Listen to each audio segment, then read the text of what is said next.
Ellen G. White, uma mulher de fé, recebeu visões que atravessariam os séculos. Diante dela, descortinaram-se os mistérios selados do Apocalipse, e a voz do Filho do Homem ecoou através das eras, dirigindo mensagens solenes às suas igrejas. O que ela testemunhou nas 7 mensagens proféticas revelaria não apenas o destino de congregações antigas, mas o estado espiritual de cada geração até o fim dos tempos. Quando o apóstolo João foi exilado em uma ilha, ele não estava sozinho em seu isolamento. Naquele lugar de solidão, o céu se abriu diante dele. Ellen White descreve esse momento glorioso. João viu o Filho do Homem caminhando entre os 7 castiçais de ouro, cada um representando uma igreja, cada um contendo luz divina destinada a iluminar o mundo. A descrição que ela oferece nos transporta para aquele momento sagrado. Cristo apareceu vestido com uma roupa que chegava até os pés, cingido com um cinto de ouro ao redor do peito. Seus cabelos eram brancos como lã, brancos como neve, e seus olhos eram como chama de fogo. Seus pés semelhantes ao bronze reluzente, refinado numa fornalha, e sua voz como o som de muitas águas. A visão era tão gloriosa, tão além da capacidade humana de suportar, que João caiu aos pés de Cristo como morto. Mas a mão compassiva do Salvador tocou seu servo amado, dizendo: "Não temas." A mensagem que seguiria não era apenas para aquelas 7 congregações literais da Ásia Menor, mas profeticamente representava 7 períodos distintos da história da igreja cristã, desde os dias apostólicos até o fim do tempo. A igreja de Éfeso, a primeira das 7, Cristo se apresenta como aquele que segura 7 estrelas em sua mão direita e caminha entre os 7 castiçais de ouro. Ellen White explica que esta igreja representa o período apostólico, marcado por pureza doutrinária e zelo evangelístico. Cristo reconhece suas obras, seu trabalho árduo e sua perseverança. Ele elogia sua capacidade de discernir o erro, de provar aqueles que se diziam apóstolos e não eram, e de tê-los achado mentirosos. A igreja primitiva mantinha-se vigilante contra falsas doutrinas e permanecia firme na verdade apostólica. Porém, uma repreensão solene ecoa através dos séculos. Tenho, porém, contra ti que abandonaste o teu primeiro amor.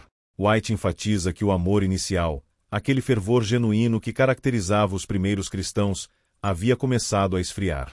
O trabalho continuava, a ortodoxia permanecia, mas a motivação suprema, o amor ardente por Cristo e pelas almas, estava diminuindo. A advertência é clara: lembra-te, pois, de onde caíste, e arrepende-te, e pratica as primeiras obras. Senão, virei a ti e tirarei do seu lugar o teu castiçal. A luz que deve brilhar no mundo só permanece quando o amor por Cristo queima intensamente no coração. A segunda mensagem é dirigida à igreja em Esmirna, representando o período de terrível perseguição que a igreja enfrentou sob o Império Romano, particularmente entre os anos 100 e 300 após Cristo. White descreve graficamente este período sombrio: "Conheço a tua tribulação e a tua pobreza, mas tu és rico." Cristo vê além das circunstâncias externas. Enquanto o mundo via cristãos pobres, perseguidos e desprezados, o céu contemplava riquezas espirituais imensas. A mensagem continua com uma profecia específica: "Não temas as coisas que hás de padecer. Eis que o diabo lançará alguns de vós na prisão, para que sejais tentados, e tereis uma tribulação de 10 dias. Ellen White identifica estes 10 dias proféticos como 10 anos literais de perseguição intensificada sob o imperador Diocleciano, de 303 a 313 da era cristã. Durante este período, o sangue dos mártires corria como rios, mas sua fé permanecia inabalável. "Sê fiel até a morte, e dar-te-ei a coroa da vida." Esta promessa sustentou incontáveis santos através das arenas romanas, das fogueiras e das torturas inimagináveis. À igreja de Pérgamo, Cristo se revela como aquele que tem a espada afiada de 2 gumes. Este período, conforme White explica, começou quando a perseguição cessou e a igreja encontrou um inimigo ainda mais perigoso: a popularidade e o favor mundano. Multidões entraram na igreja trazendo consigo costumes pagãos e práticas não santificadas. "Conheço as tuas obras e onde habitas, que é onde está o trono de Satanás", declara Cristo. Pérgamo era um centro de adoração pagã, e agora, profeticamente, representava uma igreja que começava a se comprometer com o mundo. Apesar do ambiente corrupto, havia aqueles que permaneciam fiéis. "Mas tenho algumas coisas contra ti", diz o Senhor, "porque tens lá os que seguem a doutrina de Balaão." White identifica isto como uma referência às alianças profanas entre a igreja e o Estado, às concessões doutrinarias feitas para acomodar convertidos nominais, e a introdução gradual de rituais e cerimônias que obscureciam a simplicidade do Evangelho. A doutrina dos Nicolaítas, que Cristo odeia, também havia encontrado aceitação. Ellen White sugere que isto representa a formação de uma hierarquia clerical que se colocava entre Deus e o povo, contrariando o sacerdócio de todos os crentes. A mensagem à igreja de Tiatira revela um período ainda mais sombrio. Cristo se apresenta como o Filho de Deus, que tem os olhos como chama de fogo e os pés semelhantes ao bronze reluzente. Este período, explica White, estende-se através dos séculos da Idade Média, quando o papado dominou a consciência e a vida política da Europa. Conheço as tuas obras, amor, fé, serviço e perseverança, e que as tuas últimas obras são mais numerosas que as primeiras. Mesmo no período mais escuro da história da Igreja, havia almas fiéis que amavam a Deus e serviam ao próximo com abnegação. Mas Cristo apresenta uma acusação grave. Mas tenho contra ti que toleras a mulher Jezabel, que se diz profetiza, e ensina e seduz os meus servos a se prostituírem e a comerem das coisas sacrificadas a ídolos. Ellen White identifica esta Jezabel simbólica como sistema apóstata que corrompeu as doutrinas puras do cristianismo, introduzindo a adoração de imagens, a veneração de santos, a doutrina do purgatório, a venda de indulgências e inúmeras outras práticas que obscureceram a verdade bíblica. Dei-lhe tempo para que se arrependesse, mas ela não quer se arrepender da sua prostituição. A paciência divina é abundante, mas não é ilimitada. Durante este período sombrio, milhões foram perseguidos e mortos por ousarem discordar dos decretos da Igreja estabelecida. Os valdenses se esconderam nos vales alpinos, preservando as Escrituras e a fé apostólica. Os albigenses enfrentaram cruzadas sangrentas. Os lollardos na Inglaterra e os hussitas na Boêmia pagaram com suas vidas por sua lealdade à palavra de Deus. Ellen White descreve vividamente este período em seus escritos. A igreja que deveria ser coluna e baluarte da verdade tornou-se instrumento de opressão e erro. Mas Cristo não abandona seu povo. A igreja de Sardes, ele se apresenta como aquele que tem os 7 Espíritos de Deus e as 7 estrelas. Este período representa a era da Reforma, quando homens corajosos como Lutero, Calvinos, Zwinglio e outros levantaram-se contra a corrupção eclesiástica. Conheço as tuas obras, que tens nome de que vives, e estás morto. White explica que, embora a reforma tenha começado com poder e vida espiritual genuína, ela permaneceu incompleta. Os reformadores não conseguiram se libertar completamente de todas as doutrinas e práticas apóstatas herdadas de Roma. Sê vigilante, fortalece o resto que estava para morrer, adverte Cristo, porque não tenho achado as tuas obras perfeitas diante do meu Deus. A reforma precisava continuar. As igrejas protestantes que se formaram gradualmente cristalizaram em seus próprios credos e tradições, resistindo à nova luz da palavra de Deus. Lembra-te, pois, do que tens recebido e ouvido, guarda-o e arrepende-te. A verdade conquistada com tanto sacrifício estava sendo negligenciada pelas gerações seguintes. Contudo, há uma promessa preciosa. Tens em Sardes umas poucas pessoas que não contaminaram as suas vestes, e comigo andarão de branco, porquanto são dignas disso. Ellen White enfatiza que em cada era, mesmo nas mais escuras, Deus preservou um remanescente fiel. Estas almas que não se contaminaram com os erros predominantes receberão vestes brancas, o símbolo da justiça de Cristo.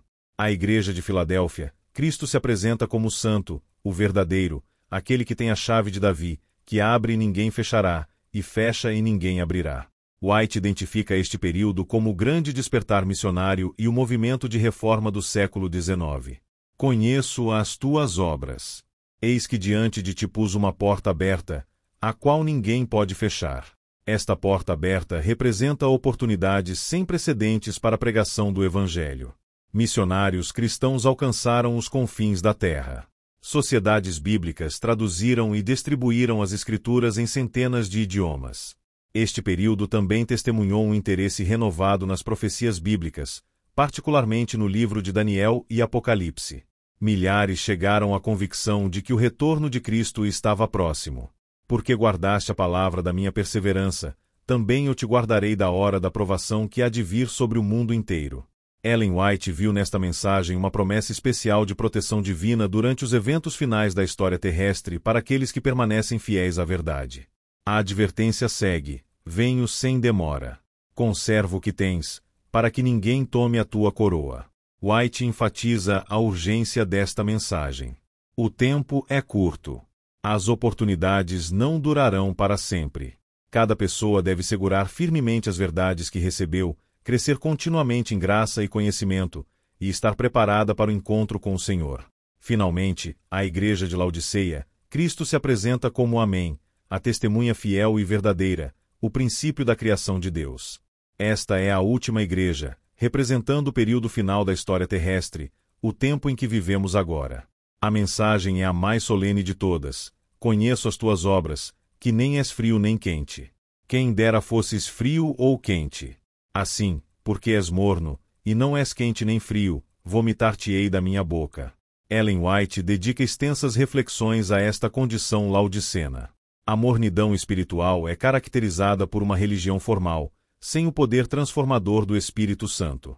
É possível ter nome de cristão, frequentar a igreja regularmente, participar de atividades religiosas e ainda estar espiritualmente morto. A igreja de Laodiceia diz: rico sou, e estou enriquecido, e de nada tenho falta. Ela está satisfeita consigo mesma, cega para sua verdadeira condição espiritual. Mas o diagnóstico divino é devastador. Não sabes que és um infeliz, miserável, pobre, cego e nu. White explica cada aspecto desta condição. Infeliz, porque sem Cristo, não há verdadeira felicidade, apenas uma paz falsa.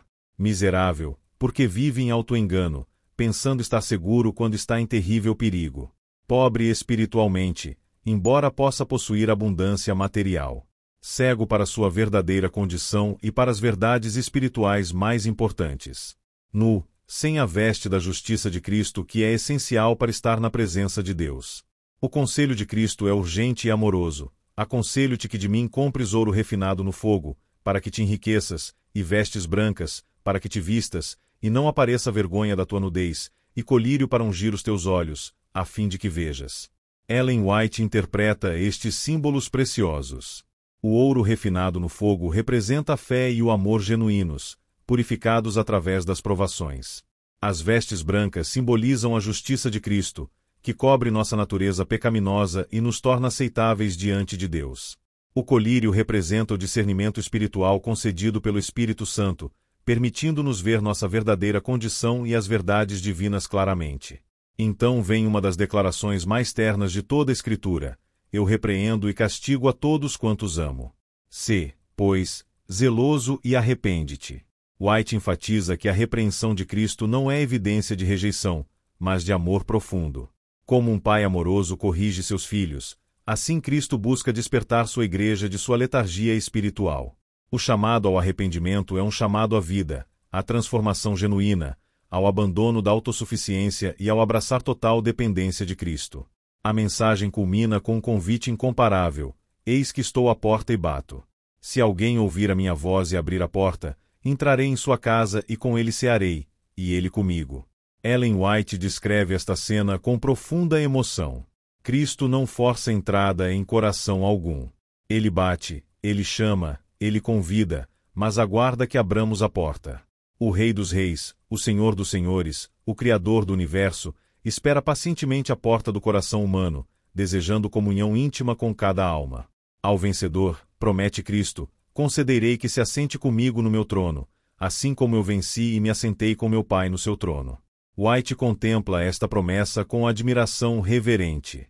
Os seres humanos caídos, redimidos pela graça, compartilharão o trono com o Filho de Deus. Esta é uma honra além de toda compreensão, um privilégio que supera os maiores sonhos da imaginação humana. Cada uma das 7 mensagens termina com o mesmo apelo solene: quem tem ouvidos, ouça o que o Espírito diz às igrejas. Ellen White enfatiza que estas mensagens não eram apenas para as congregações originais na Ásia Menor, nem apenas para os períodos históricos que representam profeticamente. Elas falam diretamente a cada cristão individual, em cada era. Cada pessoa deve examinar seu próprio coração à luz destas mensagens divinas. As mensagens revelam o conhecimento perfeito de Cristo sobre sua igreja. Ele conhece cada obra, cada luta, cada vitória e cada fracasso. Ele vê não apenas as ações externas, mas as motivações do coração. Ele discerne entre o serviço genuíno e a mera formalidade religiosa. Seus olhos são como chama de fogo, penetrando toda superficialidade e hipocrisia, mas também reconhecendo toda tentativa sincera, por mais fraca que seja, de seguir sua vontade. Ellen White observa um padrão consistente através das 7 mensagens. Cristo sempre começa reconhecendo o que é positivo, mesmo nas igrejas mais comprometidas. Ele é justo em sua avaliação, nunca negligenciando os esforços genuínos de seu povo. Mas ele também é fiel em apontar os erros, as deficiências e os perigos espirituais. Seu amor não permite que suas ovelhas permaneçam em autoengano ou sigam caminhos que levam à destruição. As promessas aos vencedores em cada mensagem são gloriosas e variadas. Ao vencedor em Éfeso, Cristo promete o direito de comer da árvore da vida no paraíso de Deus, a restauração do que foi perdido no Éden. Ao vencedor em Esmirna, a promessa é que não sofrerá o dano da segunda morte, a segurança eterna em Cristo. Em Pérgamo, o vencedor receberá o maná escondido e uma pedrinha branca com um novo nome escrito, conhecido apenas pelo receptor, simbolizando o relacionamento íntimo com Cristo e identidade transformada. Em Tiatira, ao vencedor que guardar as obras de Cristo até o fim, ele dará autoridade sobre as nações e a estrela da manhã, participação em seu governo e a revelação plena de si mesmo.